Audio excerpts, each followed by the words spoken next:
बार फिर से आप सभी का स्वागत है हिंदी साहित्य के आज की कड़ी में। आज हम देखेंगे PYQ यानी कि जो आपका 2021 में हिंदी का पेपर हुआ था, हिंदी साहित्य का नेट JRF का, उसका हम पेपर देखेंगे। इससे पहले 75 क्वेश्चन देख चुके हैं, 1 2 3 यानी 25 25 25 3 पार्टों में। आज 76 से लेकर 100 तक देखेंगे और पूरे 100 क्वेश्चन पूरे हो जाएंगे। जैसा कि आपको पता है, नेट के एग्ज़ाम में पूरे 150 क्वेश्चन आते हैं। 50 क्वेश्चन पेपर 1 का रहता है और 100 क्वेश्चन आपके पेपर का, आपका जो भी पीजी में पेपर है, पीजी एमए का, या मतलब PG post graduation MA MSc कुछ भी हो, उसका 100 क्वेश्चन आता है, जिसे पेपर 2 बोला जाता है। तो चैनल को सब्सक्राइब जरूर कीजिए। आइए देखते हैं क्वेश्चन। हिंदी साहित्य वाले विद्यार्थी यहाँ पे देख सकते हैं। सब्सक्राइब लाइक शेयर जरूर करते रहिए। 76 है, मोहन राकेश के कहानी संग्रहों का प्रकाशन वर्ष के अनुसार सही अनुक्रम क्या होगा, आपको बताना है। ऑप्शन है फौलाद का आकाश, नए बादल, एक और जिंदगी, जानवर और जानवर। तो इसका सही आंसर क्या हो जाएगा? सही आंसर यहाँ पे आपका बी हो जाएगा, यानी कि 2 4 3 1, 2 4 3 1, नए बादल, जानवर और जानवर, एक और जिंदगी और फौलाद का आकाश। यहाँ पे देख भी सकते हैं। यहाँ पे हम देखते हैं कि इसका क्या है विश्लेषण में। प्रकाशन वर्ष के अनुसार मोहन राकेश के कहानी संग्रहों का सही अनुक्रम निम्नलिखित है। नए बादल 1957 का, जानवर और जानवर 1958 का, एक और जिंदगी 1961, फौलाद का आकाश 1966। आषाढ़ का एक दिन, लहरों के राजहंस और आधे अधूरे मोहन राकेश के नाटक हैं। और आषाढ़ का एक दिन, आधे अधूरे, यह नेट के सिलेबस में लगा हुआ है। तो कहानी संग्रह और नाटक सब याद रखिए, जो भी नेट के सिलेबस में है ना, उनके सभी प्रकार की रचनाएं याद रखें, सभी विधाओं के। क्वेश्चन 77, यात्रा साहित्य से संबंधित, जैसा कि राहुल संकृत्यान हो गए, अज्ञे होंगे, ये सब जो है निराला, तो ये सब जो घुमक्कड़ी संप्रदाय के रहे हैं, खासकर राहुल संकृत्यान का नाम सबसे आगे आता है, अज्ञे का भी आता है। तो यहाँ पे यात्रा साहित्य से संबंधित राहुल सांकृत्यायन की पुस्तकों के नाम आपको बताना है। तो ऑप्शन है मेरी यात्रा, मेरी लद्दाख यात्रा, विस्मित यात्री, तिब्बत में 1.25 वर्ष। तो यहाँ पे कौन कौन है? इसका सही आंसर क्या है? तीसरा और चौथा है। मेरी लद्दाख यात्रा और तिब्बत में 1.25 वर्ष है। विस्मित यात्री भी इन्हीं की रचना है, लेकिन यह उपन्यास है। और मेरी जीवन यात्रा, यह भी आपकी यात्रा साहित्य नहीं है, बल्कि आगे हम देखते हैं कि क्या है। देखिए, यात्रा साहित्य से संबंधित राहुल सांकृत्यायन की पुस्तकें हैं कौन कौन? मेरी लद्दाख यात्रा और तिब्बत में 1.25 वर्ष। 1.25 वर्ष का मतलब कि वहीं आपका 1 साल और 1 साल और 3 चौक के 12, 4 से भाग देंगे साल में, तो वहीं 1 साल 3 महीने। राहुल सांकृत्यायन का यात्रा साहित्य की बात की जाए तो इसमें किन्नर देश में, चीन में क्या देखा, मेरी तिब्बत यात्रा, रूस में 25 मास आदि है। मेरी जीवन यात्रा राहुल सांकृत्यायन की आत्मकथा है। यहाँ पे देखिए, यह क्या है? आत्मकथा है मेरी जीवन यात्रा। और विस्मित यात्री क्या है? उपन्यास है। विस्मित यात्री इनका प्रसिद्ध उपन्यास है और इसके विषय में जान लीजिए। इसकी विषय वस्तु क्या है? यह एक बौद्ध भिक्षु नरेंद्र यश के जीवन पे आधारित सत्य घटना पे आधारित है। तो यदि आप ऐसा बौद्ध भिक्षु के बारे में, जीवन के बारे में जानना चाहते हैं तो विस्मृत यात्री जरूर पढ़ें। मेरा तो मन कर रहा है पढ़ने का, आपका कर रहा है क्या? अगला है 78वां, नई कहानी आंदोलन के कहानीकार बताइए। नई कहानी आंदोलन के कहानीकार कौन है? दूधनाथ सिंह, राजकमल चौधरी, निर्मल वर्मा, राजेंद्र यादव। ये सब ऑप्शन है। इसका सही जवाब क्या है? दूसरा और चौथा। दूसरा और चौथा का मतलब क्या होता है कि निर्मल वर्मा और राजेंद्र यादव जी हैं नई कहानी आंदोलन के कहानीकार। राजेंद्र यादव वहीं जो लेखिका मन्नू भंडारी के हस्बैंड रहे हैं। तो निर्मल वर्मा, राजेंद्र यादव नई कहानी आंदोलन के कहानीकार हैं। दूधनाथ सिंह किसके हैं? कहानी के आंदोलन के कहानीकार हैं। प्रमुख कहानी आंदोलन और प्रवर्तक भी यहाँ पे हम देख ही लेते हैं। नई कहानी 1956 में इसका प्रकाशन, मतलब कि माना जाता है कि इसकी शुरुआत हुई। इसमें इसके प्रवर्तक कौन कौन है? राजेंद्र यादव, मोहन राकेश और कमलेश्वर हैं। इन तीनों लोगों में काफ़ी दोस्ती थी। बाद में राजेंद्र यादव से कुछ मतलब उतनी दोस्ती रही नहीं। यह बात हम आपको, एक कहानी यह भी मन्नू भंडारी की जो आत्मकथा है उसके आधार पर बता रहे हैं। कहानी की शुरुआत 1960 में, इसके प्रवर्तक हैं गंगा प्रसाद बिमल। और यहाँ पे हमने देखा कि इस कहानी के अंतर्गत दूधनाथ सिंह का भी नाम आता है, लेकिन प्रवर्तक के रूप में गंगा प्रसाद बिमल का है। सचेतन कहानी 1964 से इसकी शुरुआत, महीप सिंह इसके प्रवर्तक हैं। सहज कहानी, देख रहे हैं कहानी में कितना बटा, नई कहानी, अकहानी, सचेतन कहानी, सहज कहानी, समांतर कहानी, सक्रिय कहानी। तो सहज कहानी 1968 अमृत राय, समांतर कहानी 1972 कमलेश्वर, सक्रिय कहानी 1979 राकेश वश। आगे देखते हैं इसके बाद क्वेश्चन नंबर 79, राम की शक्ति पूजा से हर बार क्वेश्चन लगभग पूछा जाता है। तो राम की शक्ति पूजा से संबंधित उपयुक्त कथन कौन से हैं, यानी कि इसमें एक से ज़्यादा जो आपके वाक्य कथन सही हैं, देखते हैं कौन कौन सही हैं, कौन कौन सही है, केवल सही को देख लिया जाए। तो ए ऑप्शन नंबर सी सही है, पहला और तीसरा। पहला क्या है, राम रावण के अनिर्णित समर का इतना विराट और उदात्त चित्र अत्यंत दुर्लभ है, यह बात सही है। और राम की शक्ति पूजा का उल्लेख श्रीमद् भागवत पुराण में, यह बात गलत है। तीसरा क्या है कि इसमें सूक्ष्मता के अनेक स्तरों पर विचरण करने वाली अर्थ योजना अप्रतिम है, यह भी बात सही है। चौथा क्या है, इसमें राम एक दैवी चरित्र के रूप में है, यह भी बात गलत है। तो 1 और 3 सही है। आइए तथ्य देखते हैं राम की शक्ति पूजा के बारे में, एक छोटा सा तथ्य। महाकवि निराला की काव्य रचना राम की शक्ति पूजा, सूर्यकांत त्रिपाठी निराला से संबंधित उपयुक्त कथन निम्नलिखित है। राम रावण के अनिर्णित समर का इतना विराट और उदात्त चित्र अत्यंत दुर्लभ है। इसमें सूक्ष्मता के अनेक स्तरों पर विचरण करने वाली अर्थ योजना अप्रतिम है। अक्टूबर 1936 में प्रकाशित राम की शक्ति पूजा पर सर्वाधिक प्रभाव बंगला के कृतिवास रामायण का पड़ा है। यह भी पूछा जा सकता है कि इसका सबसे ज़्यादा प्रभाव राम की शक्ति पूजा पर किसका पड़ा है, तो जो बंगला के हैं प्रभाव बंगला के कृतिवास रामायण का पड़ा है। इस कविता का मुख्य विषय राम रावण का युद्ध नहीं बल्कि सीता की मुक्ति है। इसका विषय, मुख्य विषय क्या है, सीता की मुक्ति। राम रावण युद्ध मत बता दीजिएगा, जबकि प्रमुख विषय क्या है, सीता की मुक्ति है। इसमें राम एक दैवी चरित्र के रूप में नहीं है। राम का अंकन युगीन संवेदना के अनुकूल यहाँ पूरी तरह मानवीय धरातल पे हुआ है। वैसे भी क्या, राम एक मानव ही थे। राजा 80 है, कै बिरहिन को मीच दे, कै आपा दिखलाई, 8 पहर का दाँछड़ा मुँह पे सहा न जाए। इन पंक्तियों में प्रेम के किस स्थिति का वर्णन हुआ है, तो इसका सही आंसर है ऑप्शन नंबर ए, विरह की अतिशयता का। कै बिरहिन को मीच दे, कै आपा दिखलाई, 8 पहर का दाँछड़ा मुँह पे सहा न जाए। कबीरदास जी की उक्त पंक्तियों में प्रेम में विरह की अतिशयता की स्थिति का वर्णन हुआ है। क्वेश्चन नंबर 81 की बात करें तो इसमें आपका इधर है आयोग, इधर है सूची, मतलब कब कौन सा आयोग कब बना, तो यहाँ पे देख लीजिए। इसका आंसर हम सीधे देखते हैं। हालांकि जो यहाँ पे मिलाया गया है वह भी सही है, लेकिन हम सीधा सीधा इसलिए देखना चाहते हैं ताकि सही हो। फिर से देख लेंगे दोबारा। राजभाषा आयोग 1955 में हुआ है। राष्ट्रपति का आदेश 1960। राजभाषा अधिनियम 1963। राजभाषा नियम की स्थापना कब हुई, 1976 में। आंसर यहाँ पे ABCD आप मिला सकते हैं, ABCD मिला लीजिए, उससे कोई दिक्कत की बात नहीं है, हमें बस सही आंसर का पता होना चाहिए। जैसे कि राजभाषा आयोग 1955, राष्ट्रपति का आदेश 1960, राजभाषा अधिनियम 1963, राजभाषा नियम 1976 का है। भारत के राष्ट्रपति राजेंद्र प्रसाद ने भारतीय संविधान के अनुच्छेद 344 के 1 में प्रदत्त शक्तियों का प्रयोग करते हुए जून 1995 ईस्वी को श्री BG खेर की अध्यक्षता में राजभाषा आयोग का गठन किया है। क्वेश्चन 82 की बात की जाए तो तपह लागे अब जेठ अषाढ़ी, मोहि पीऊ बी छाज निभाई गाढ़ी, तन तीन उर झूर खरी, भई बरखा दुख आगरी जरी। इस पूरे कड़वक में नागमती की विरह दशा के बारे में यह विचार किसका है यह विचार आपको बताना है। यह आशिक मासूकों का निर्लज प्रलाप नहीं है, यह हिंदू गृहिणों की विरह वाणी है। इसका सात्विक मर्यादापूर्ण माधुर्य मनोहर है। तो यह कौन सा इसमें सही होगा, यह किसका कथन है, शुक्ल का है। मतलब यह किसका है, शुक्ल का है। विश्लेषण में भी वही बातें हैं। नागमती की विरह दशा के बारे में उपयुक्त विचार किसका है, शुक्ल जी का। प्रेम गाथा की परंपरा में आचार्य शुक्ल ने पद्मावत को सबसे प्रौढ़ और सरस माना है। क्वेश्चन 83 देखते हैं। शिवपालगंज गांव का चित्रण किस उपन्यास में हुआ है, बिल्कुल इजी क्वेश्चन, और यह राग दरबारी में हुआ है, जो कि श्रीलाल शुक्ल के द्वारा लिखा गया है। कब, 1968 में। और कैसा उपन्यास है, व्यंग शैली में लिखा गया है।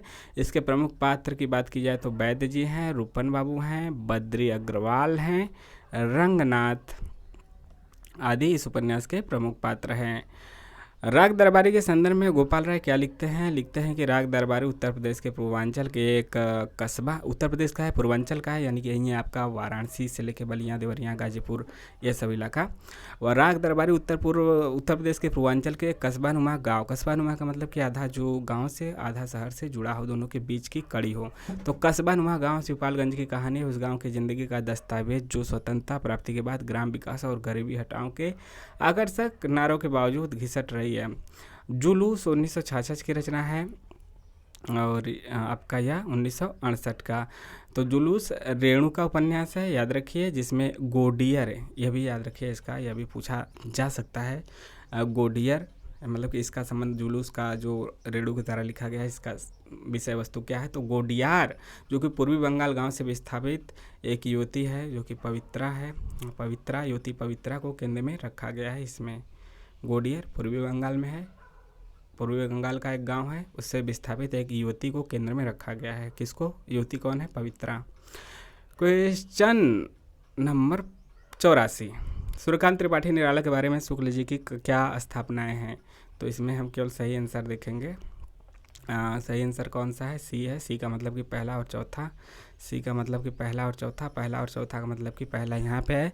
निराला जी में बहु वस्तु स्पर्शनीय प्रतिभा है और चौथा है निराला जी पर बंग भाषा की काव्य शैली का प्रभाव भी है। और यहाँ पे आपकी विश्लेषण भी देख सकते हैं। सूर्यकांत त्रिपाठी निराला के बारे में शुक्ल की निम्नलिखित स्थापना है। निराला में बहु वस्तु स्पर्शनीय प्रतिभा है, निराला पर बंग भाषा की काव्य शैली का प्रभाव भी है। रामचंद्र शुक्ल के अनुसार निराला में लाक्षणिक बैलक्षण लाने की प्रवृत्ति उतनी नहीं पाई जाती जितनी प्रसाद और पंत में। साथ ही उनका कहना है कि जिस प्रकार निराला को छंद के बंधन अरुचिकर हैं, उसी प्रकार सामाजिक बंधन भी। 85 क्वेश्चन की बात की जाए तो क्या क्या अलंकारों के अंतर्गत आते हैं? तो क्या क्या अलंकारों के अंतर्गत आते हैं? तो पहला और तीसरा है। दीपक और उल्लेख अलंकारों के अंतर्गत आते हैं, रोमांच और वैदर्भी नहीं आते हैं। तो याद रखिए, दीपक अलंकार क्या है? जहाँ उपमेय और उपमान दोनों का एक धर्म कहा जाए वहीं दीपक अलंकार होता है। जैसे संग ते जति, कुमंत्र ते राजा, मान ते ज्ञान, पान ते लाचा, प्रीति प्रणय बिनु मत देगुनी, ना सही बेगी नीति असुनी। उल्लेख अलंकार की बात की जाए तो जब किसी वस्तु का अनेक प्रकार से वर्णन किया जाए तब उल्लेख अलंकार होता है। उदाहरण, जाकी रही भावना जैसी, प्रभु मूर्ति देखी तिन तैसी, देखई भूप महारंधीरा, मनहु वीर रस धरे शरीरा। रोमांच सात्विक अनुभव के 8 प्रकारों में से एक है। आचार्य वामन ने रीति के 3 भेद तय किए हैं, वैदर्भी, गौड़ी और पांचाली। वैदर्भी रीति यानी माधुर्य व्यंजक वर्णों से युक्त समास रहित ललित पद रचना को वैदर्भी रीति कहते हैं। अगला है आपका, नीचे 2 कथन दिए गए हैं, एक अभिकथन है, दूसरा मतलब कि कथन है, दूसरा कारण है। अभिकथन है, उपन्यास मानवेतर चित्रण का निषेध करता है, और कारण है क्योंकि वह मानव चरित्र चित्रण पर विशेष बल देता है। तो इसका सही आंसर हो जाएगा ऑप्शन नंबर डी, यानी कि पहली बात गलत है, दूसरा सही है।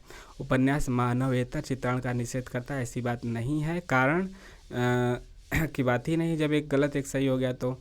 और दूसरी बात सही है कि क्योंकि मानव चरित्र चित्रण पर विशेष बल देता है, यह बात आपकी सही है।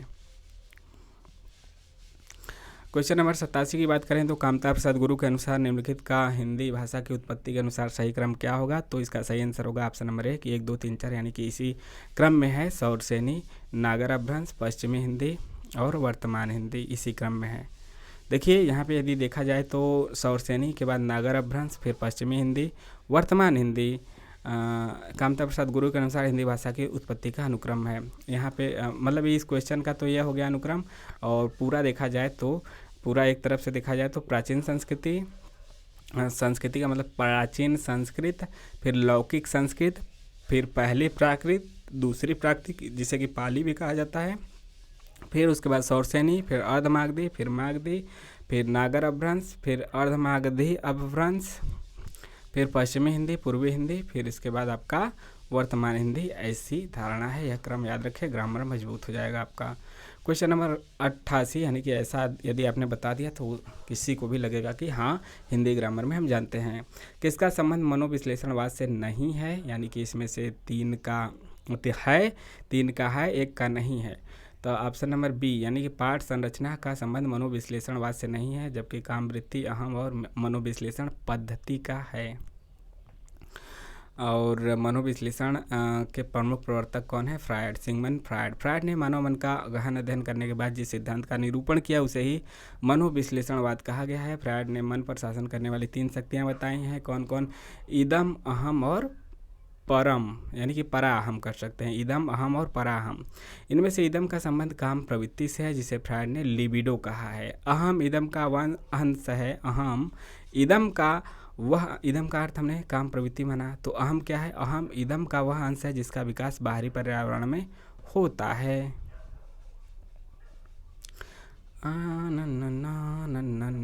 क्वेश्चन नंबर 89 है, तीसरी कसम कहानी में क्या चित्रित है, किसका है, यह आपको बताना है। तो इसमें क्या क्या चित्रण है? चेथरिया पीर आया है? नहीं। और हिंगना भी नहीं आया है, हिंगना फारबिसगंज आया है और सिरपुर बाजार आया है। तो यही ऑप्शन नंबर सी आपका सही हो गया, पहला और चौथा। यानी कि फारबिसगंज और सिरपुर बाजार तीसरी कसम कहानी में चित्रित है। तीसरी कसम यानी कि मारे गए गुलफाम, इसके लेखक कौन है? फणीश्वर नाथ रेणु। और आपके नेट के सिलेबस में लगा हुआ है। लाल पान की बेगम और तीसरी कसम, दोनों इनकी कहानियाँ। इसमें प्रमुख पात्र की बात की जाए तो हीरामन नामक गाड़ीवान है तथा नौटंकी कंपनी में काम करने वाली हीराबाई है। तो हीरामन और हीराबाई के इर्द गिर्द ही कहानी घूमती है। आपको कमेंट के माध्यम से बताना है कि हीरामन ने क्या क्या संकल्प लिया था कि क्या क्या वह अपनी गाड़ी पे नहीं लादेगा, क्या क्या नहीं लादेगा। तो सिरपुर बाजार और फारबिसगंज को याद रखिए। क्वेश्चन नंबर 90 है, तुम्हारा पथेर दाबी पढ़ लिया। पुस्तक उत्तेजक है, अर्थात अंग्रेजी शासन के विरुद्ध पाठकों के मन को अप्रसन्न करती है। आवारा मसीहा में यह किसका कथन है? आवारा मसीहा में यह किसका कथन है? सही जवाब है रविन्द्रनाथ टैगोर का। तुम्हारा पथेर दाबी पढ़ लिया पुस्तक उत्तेजक है, अर्थात अंग्रेजी शासन के विरुद्ध पाठकों के मन को अप्रसन्न करती है। आवारा मसीहा में यह कथन रविन्द्रनाथ टैगोर का है। आवारा मसीहा विष्णु प्रभाकर के द्वारा लिखा गया है बंगला लेखक शरदचंद्र चट्टोपाध्याय के जीवन पे। इस जीवनी को लिखने में लेखक को कितने साल लगे? 14 साल पूछा जा चुका है। 14 साल। देखिए अब आपका आ गया यहाँ पे 10 क्वेश्चन आपका आ जाएगा गद्यांश और उस पर आधारित प्रश्न। तो गद्यांश को हम आपको दिखा देते हैं क्योंकि बहुत ज़्यादा बड़ा हो जाएगा यदि उसको हम पढ़ने लगे। हालांकि हम पढ़ देते हैं, आंसर हम सीधे बता देते हैं, पढ़ भी देते हैं। क्या है, पूरा क्वेश्चन तो होना चाहिए, कुछ छोड़ना उचित नहीं है। पशुत्व से मनुष्यत्व में जिस प्रकार अधिक ज्ञान प्रसार की विशेषता है, उसी प्रकार अधिक भाव प्रसार की भी। पशुओं के प्रेम की पहुँच प्रायः अपने जोड़े बच्चों या फिर खिलाने पिलाने वालों तक ही होती है। इसी प्रकार उनका क्रोध भी अपने सताने वालों तक ही जाता है। स्वर्ग या फिर पशु मात्र को सताने वाले तक नहीं पहुँचता, पर मनुष्य में ज्ञान प्रसार के साथ साथ भाव प्रसार भी क्रमतः बढ़ता गया है। अपने परिजनों, अपने संबंधियों, अपने पड़ोसियों, अपने देशवासियों क्या अपने मनुष्य मात्र और प्राणी मात्र तक से प्रेम करने भर को जगह उसके हृदय में बन गई है। मनुष्य की त्योरी मनुष्य को ही सताने पर नहीं चढ़ती, गाय बैल और कुत्ते बिल्ली को सताने वाले पर भी चढ़ती है। पशु की वेदना देखकर भी उसके नेत्र सजल होते हैं। बंदर को शायद बंदरिया के मुंह में ही सौंदर्य दिखाई पड़ता होगा, पर मनुष्य, पशु पक्षी, फूल पत्ते और रेत पत्थर में भी सौंदर्य पाकर मुग्ध होता है। इस हृदय प्रसार का स्मारक स्तंभ काव्य है, जिसकी उत्तेजना से हमारे जीवन में एक नया जीवन आ जाता है। तो क्वेश्चन देखते हैं। क्वेश्चन नंबर 91 है, उपर्युक्त अवतरण के संदर्भ में निम्नलिखित में से कौन सा कथन सही नहीं है? यानी कि सही नहीं है तो A, C, D तो सही है, B सही नहीं है। पशु मात्र की परेशानी से दुखी होता है, यह बात गलत है, बाकी सभी सही है। तो यहाँ पे वही आंसर हो गया। ठीक है। क्वेश्चन 92 है, उपर्युक्त अवतरण के संदर्भ में निम्नलिखित में से कौन सा कथन सही है? सही की बात की जाए तो 3 यहाँ पे गलत है, C यहाँ पे सही है। मनुष्य के क्रोध और करुणा प्राणी मात्र तक व्यापक है, यही आपका सही है, प्राणी मात्र तक व्यापक है। क्वेश्चन 93 है, उपर्युक्त अवतरण के आधार पर कौन सा कथन सही है? ऑप्शन नंबर A सही है। काव्य भावोत्तेजना के माध्यम से जीवन का कायाकल्प करता है। क्वेश्चन 94 है, उपर्युक्त अवतरण के आधार पर निम्नलिखित में से कौन सा कथन सही नहीं है? यानी कि ऊपर के तीनों सही हैं, नीचे वाला सही नहीं है। मनुष्य की सौंदर्यानुभूति प्राणीतर है, यानी प्राणी से इतर है, प्राणी से अलग है। क्वेश्चन नंबर 95 है, उपर्युक्त अवतरण के आधार पर इनमें से कौन सा कथन सही है? तो 3 यहाँ पे सही नहीं है,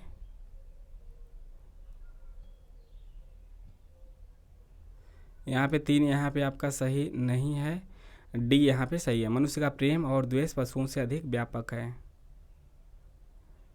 ठीक है, यहाँ पे आपका एक गद्यांश के आधार पे 5 क्वेश्चन है, फिर दूसरे गद्यांश के आधार पे 5 क्वेश्चन है। इस गद्यांश को देख लीजिए, गद्यांश पढ़ेंगे तो काफ़ी लंबा हो जाएगा, हम केवल आंसर बता देते हैं। ठीक है, आंसर बता देते हैं, या गद्यांश आप यहाँ पे रोक के पढ़ सकते हैं। देखिए 96 से शुरू होगा ना इधर, और बाकी गद्यांश इधर है। ठीक, गद्यांश इधर है। 96 है। उपर्युक्त अवतरण के आधार पर निम्नलिखित में से कौन सा कथन सही नहीं है? सही नहीं का मतलब कि ये सही नहीं है, बाकी तीनों सही है। परिस्थितियां बदल गई, उपकरण नए हो गए, उलझनों की मात्रा बढ़ गई है, सही है। लेकिन क्वेश्चन का आंसर यह होगा ऑप्शन नंबर ए, मूल समस्याएं बहुत बदल गई हैं। 97 उपर्युक्त अवतरण के आधार पर निम्नलिखित में से कौन सा कथन सही है? यानी कि सी नंबर का यहाँ पे सही है, अपने को अपने अनुशासन में रखना। 98 की बात की जाए तो उपर्युक्त अवतरण के आधार पर निम्नलिखित में से कौन सा कथन सही है?